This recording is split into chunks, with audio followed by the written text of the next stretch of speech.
Hello. What's up, guys? It's us from Nerds of the West. Lachlan here, Sean, Reese, and James, and we have just played 4 rounds of Alien Frenzy, which I must say was given to us as a Kickstarter preview, and we've played through the whole thing.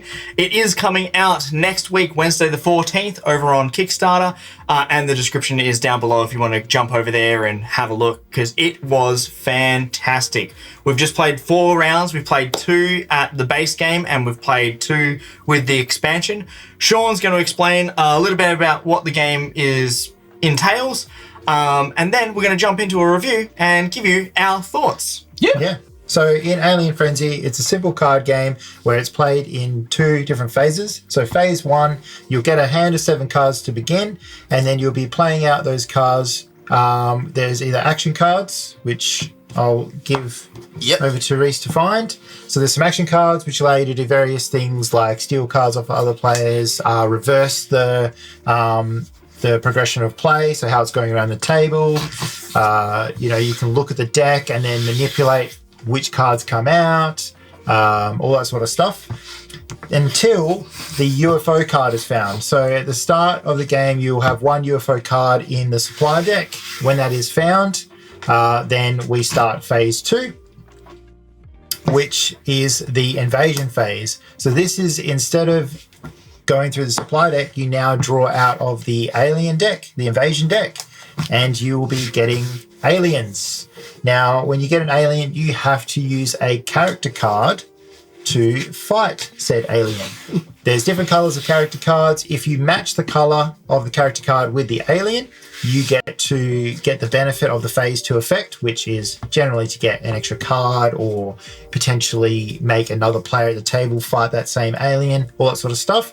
And what you're trying to do is battle these aliens, defeat them, so you don't have to spend too many of your cards, because the person, if you're a person at the table who runs out of character cards, you are eliminated. So essentially, last man standing. If you're the last person at the table that still has a character card and everybody else is out, you win the game.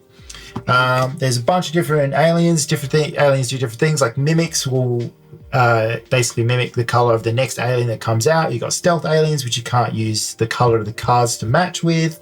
There's alliance aliens, which won't hurt you if you draw them, but you can sick them on another player. So you can say, nope, Jimmy, you are versing this alien, and it is going to be a blue alien.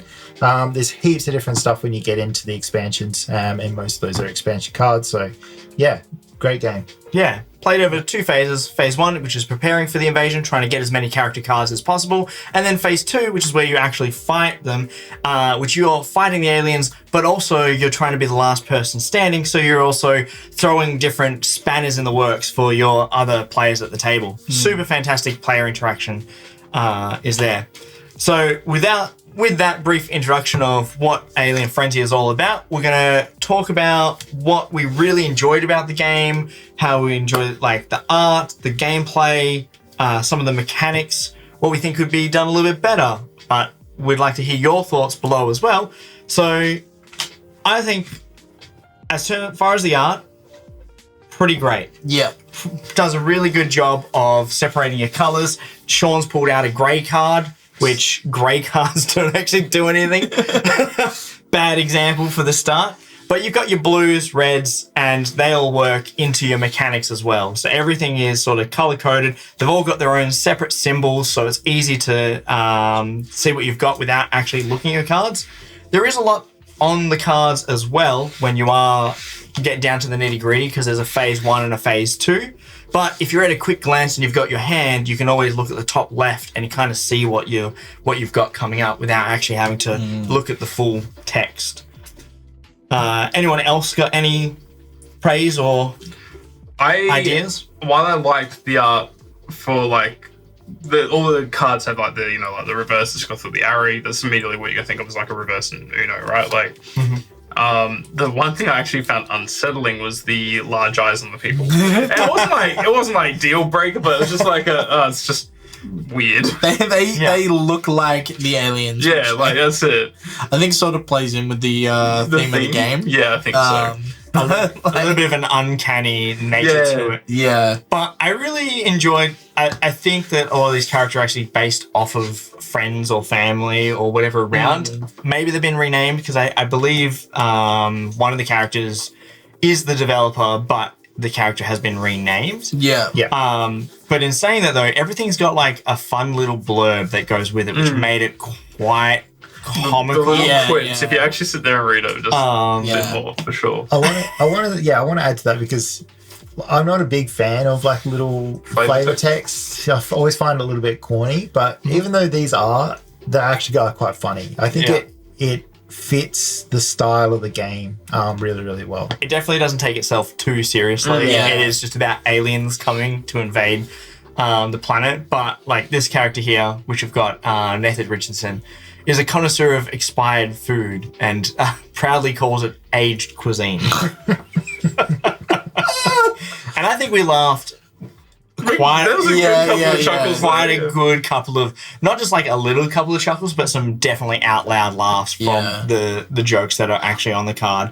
They didn't need to have the quips on there, but it gives it a little bit of a charm when you're fighting an alien. He's come down just to ruin your day, for example. And the names of the characters as well. Like this alien is called Egoth, and the blurb is that what is it? Over 99% of the galaxy is nothing but dark, depressing loneliness. Goth. It's like they've done well to match the names with their. I think it's it keeps the game very light-hearted. Yeah. And considering that it can get nasty. Yeah, and I think that's what puts the art as well in line with that. Like they could have. It's sort of like that Uncanny Valley, right? They're pretty good artwork, and it's very close to being, or accurate. Accurate, yeah. But the eyes are just slightly too big. But that is, I guess it just lends into it. Not actually a deal breaker. Yeah. At all. In terms of art. It was something when I looked at it, I was like, oh, I don't know if I like that. I feel like it's a bit weird. But now that I've played this game,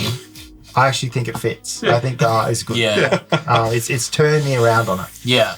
All right, enough about the art. Let's talk about the game itself. I was going to say I was very skeptical at first because when I read through the rules and having people sort of explain the game to me, it was sort of getting likened to Exploding Kittens.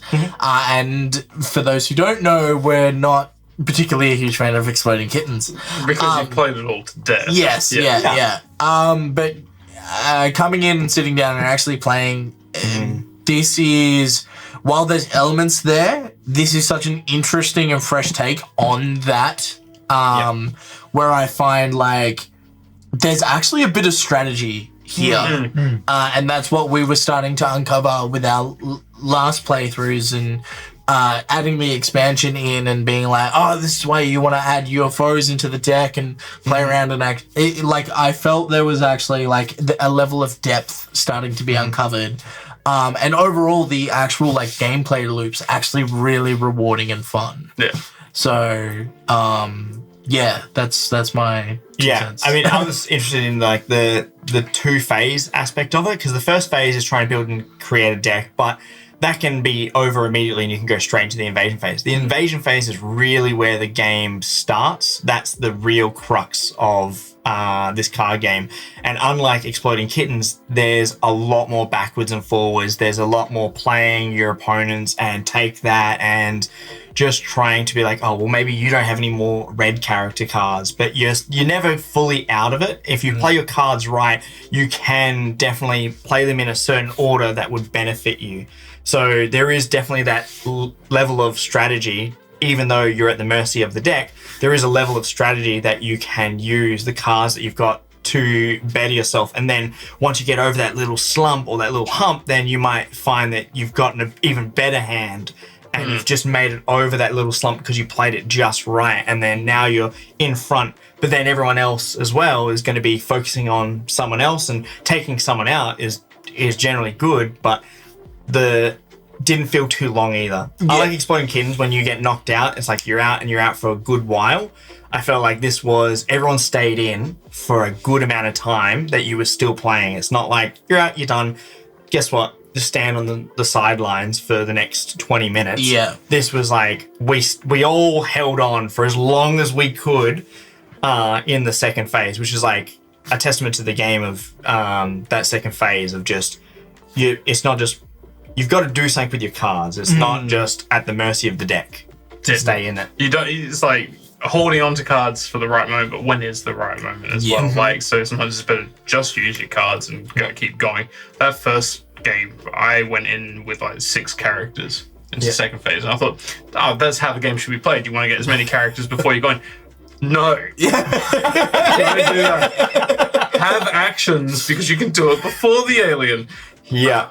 That balance of having actions to play before you draw an alien card, or having a safety so then you don't have to draw an alien card and just go, well, actually, I'm just going to sit this one out and this is your problem. And there was a lot of those moments where the deck was loaded and you had to dodge it in some way. And sometimes you lent into it. If the deck was loaded, you would load it because it benefited you. You might look at 2 aliens and you'd say, well, there's 2 aliens here, but I'm going to take the green one because I have a green character card that will work with it. So, taking the neither of are great options, but you can work in your favor to try and get something else out of the supply deck. Yeah.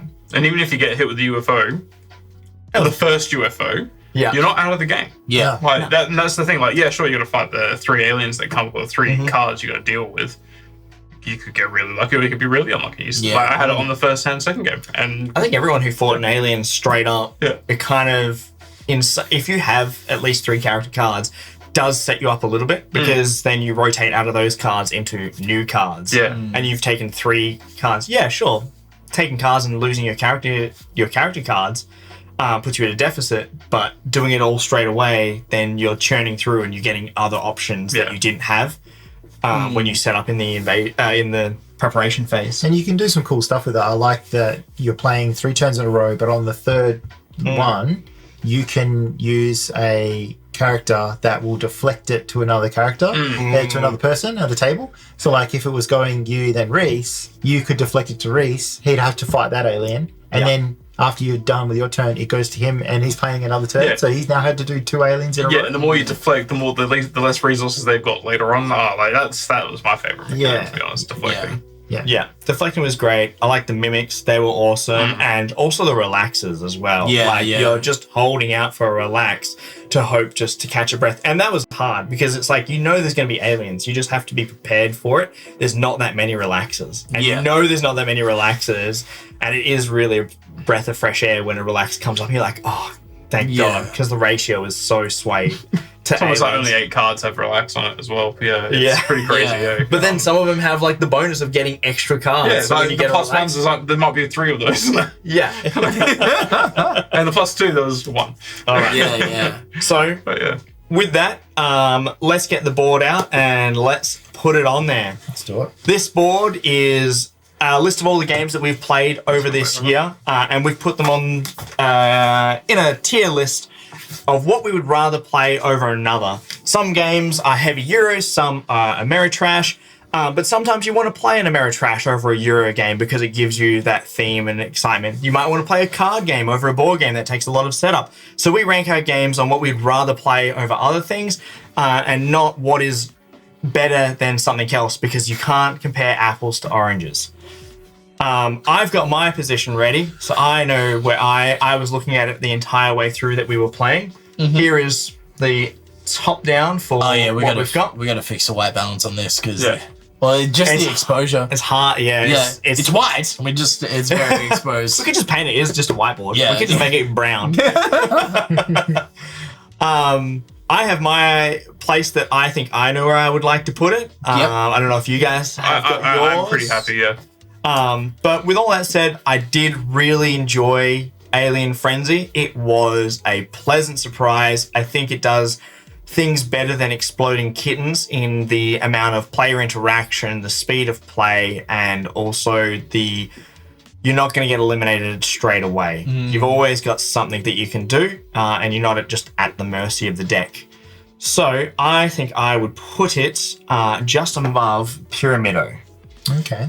Interesting. Funnily enough, That is exactly where I was thinking too. Yeah. Because I play it kind of about the same as what I think Surf's Up. Interesting. Yeah.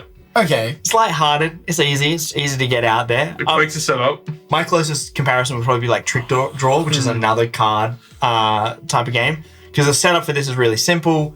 The expansions as well is just, they say expansion on there and you just put them in and you shuffle them up. And the expansion added so much more. So if you get the chance, I would definitely recommend picking up the expansion with the game if you were to kickstart it, because the expansion is definitely worth it. Yeah. See, with expansion, above Surf's Up, without equivalent to Surf's Up. Yeah. So for me, I'm going to jump in. Sorry, Rich. No, you're all good. Go just below Arc Nova. I still like the heavier games. It's always going to be me, but this is right up there. So that's where I'll put it. Just above Snowcrest, just below Arc Nova there. Yep. I think I'm going to give it the most favourable out of everyone, which is usually strange because I shit on everything that we play. We all do. Yeah. I'm going to put it just below Planet Unknown. Wow. I thoroughly enjoyed this game. Yeah. Like, I'm not usually a fan of trick-taking games, but, like, so far the last few trick-taking games that I've played that have come from Australian developers have been really fun. And I think this is another really nice one. I think I can see this being, like, people that are introduced, not trick-taking, sorry, take-that games, right? Yep. People that are introduced to, like, some of the more popular take-that games, like, I hate making the comparison, but, like, Exploding Kittens, I can see them moving on to this one as getting further into, like, the board game hobby. Yeah. I think this is a really cool one. It's just fun. Yeah, I think it just builds on that. So it's like, if you've had fun with that, then give this a shot. Yeah. For sure. So I think this slots in just below Splendid Jewel, Yep. Yep. right there. Perfect. Awesome. And this will get all re-ranked at the end of the year. We're going to do a final review where we reevaluate the list, because as we play over time and things get added.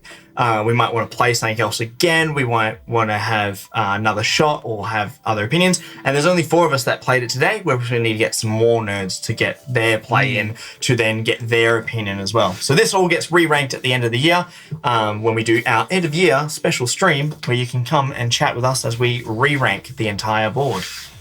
I think that is... I think that covers everything. I think that covers it. That was Alien Frenzy. Where can people get it, Lachlan? Where can you get it? It is going live next week on Wednesday, the 14th of August, over on Kickstarter. It's Kickstarter/projects/Jai Stones/Alien Frenzy, but a quick little Google search, and it will be down in the description as well. So we'll leave it down there so that you've got a little link that you can click on and check it out. Yeah, and we'd also like to thank the creators for sponsoring us and sending their game out. We really appreciate it. Yeah. Sorry, Loved didn't mean it. to jump in. Fantastic. But that's everything we have for you today. We've been Nerds of the West. I've been Lachlan, Sean, Reese, and James.